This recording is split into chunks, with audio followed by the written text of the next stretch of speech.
তার কোন নবী আসবে? আসবে না। আল্লাহর রাসূল বলেন আমার পরে পৃথিবীতে কোন নবী আসবে না। আল্লাহর রাসূল আবার অন্য হাদিসের মধ্যে বলেন, ও আমার উম্মতেরা তোমরা কেয়ারফুল হয়ে যাও, সাবধান হয়ে যাও, বি কেয়ারফুল। আমার পরে মিথ্যা নবী দাবিদার 33 জন, আবার কোন বর্ণনা পাওয়া যায় 30 জন, তারা মিথ্যা নবী দাবি করবে। ও প্রিয় মুসলমান ভাই আমার, আল্লাহর রাসূল সম্পর্কে আল্লাহ রাব্বুল আলামিন সূরাতুল আহজাবের মধ্যে বলেন, মাকানা মুহাম্মাদুন আবা আহাদিন মির রিজালিকুম ওয়ালাকিন রাসূলুল্লাহি ওয়া খাতামান নাবিয়্যিন। আমার নবী হচ্ছেন সর্বশেষ নবী। আল্লাহর রাসূলের পরে যারা মিথ্যা নবীর দাবিদার হবে তারা হচ্ছে টাটকা মুনাফিক, টাটকা মিথ্যাবাদী। এই ধরনের মির্জা আহমদ কাজ্জাব যে দাবি করেছিল সে একজন নবী, ও প্রিয় মুসলমান ভাইয়েরা, এই বাংলাদেশের বুকের মধ্যেও তার কিছু অনুসারীরা রয়েছে, তার কিছু দলের মানুষেরা রয়েছে, ওই নবী আশিক দাবি করে, ওই গোলাম আহমদ কাজ্জাবকে তারা নবী দাবি করে।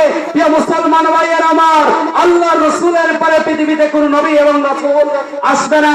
আল্লাহর রাসূলের পরে কেউ যদি নবী এবং রাসূল দাবি করে, আল্লাহর রাসূলের কথা অনুযায়ী হচ্ছে সবচেয়ে বড় চরম মিথ্যাবাদী।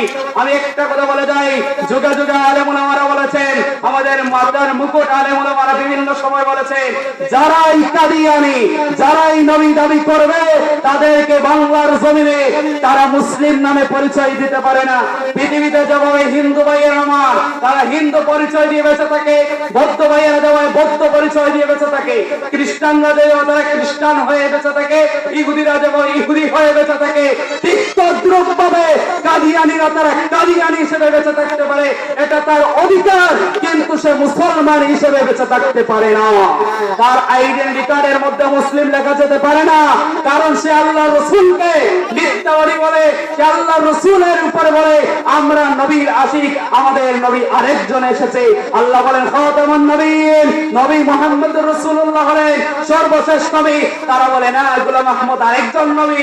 এই ধরনের আকীদার যারা আছে তাদের আইডেন্টি কার্ড থেকে মুসলিম পরিচয় বাদ দিয়ে তাদেরকে কাদিয়ানী হিসেবে বাংলার জমিনে থাকতে পারবে, কিন্তু তারা মুসলিম হিসেবে থাকার অধিকার নাই। তাহলে যাই বলছিলাম, ওমর রাদিয়াল্লাহু তাআলা আনহু একজন সাহাবী। ওমর রাদিয়াল্লাহু তাআলা আনহু তিনি একবার তাওরাত কিতাবের একটি পাতা নিয়ে আসলেন আল্লাহর রাসূলের সামনে এসে ওমর রাদিয়াল্লাহু তাআলা আনহু তা পড়া শুরু করে দিলেন। কোন কিতাব ভাই?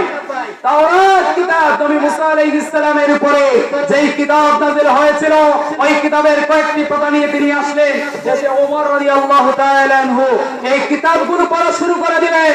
এই কিতাবগুলো পড়ার সময় আল্লাহর রাসূল সাল্লাল্লাহু আলাইহি ওয়াসাল্লামের চেহারা মুবারক রাগান্বিত হয়ে গেল। আল্লাহর রাসূল রাগান্বিত হয়ে গেলেন, হয়ে বললেন, ওমর তুমি কি করছো এটা? তুমি আমি নবী আসার পরে তুমি নবী মুসা আলাইহিস সালামের কিতাব থেকে কয়েকটি পাতা নিয়ে আসলে আমার সামনে পড়া শুরু করে দিলে। ওমর তুমি স্পষ্ট করে জেনে রাখো, তুমি যেই তাওরাত কিতাব পড়ছো ওই তাওরাত কিতাব যেই নবীর উপরে নাযিল হয়েছিল সাইয়্যিদিনা মুসা আলাইহিস সালাম, আমার এই যুগের মধ্যে